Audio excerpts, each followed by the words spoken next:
الوداد البيضاوي وأيضا الجمهور الذي واعتقد انني ساصمت ولو لاقل من دقيقه ليستمع المشاهد الكريم ايضا ما يدور في هذا الملعب.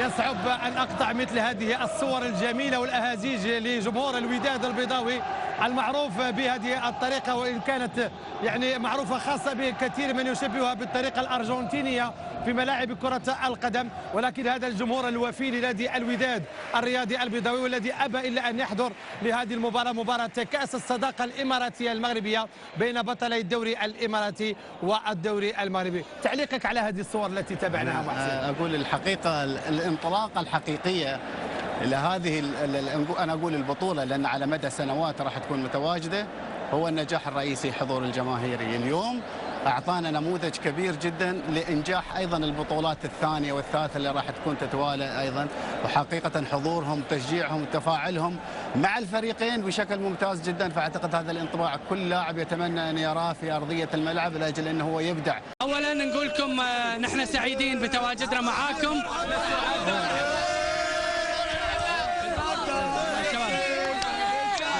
طيب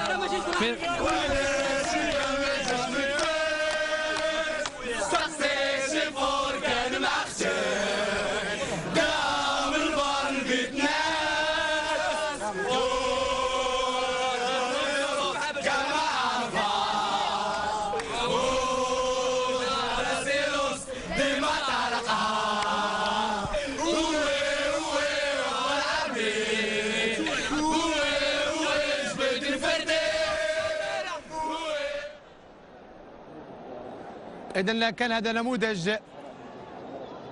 هذا نموذج استقاه الزميل منذر مزكي من خارج أرضية الميدان.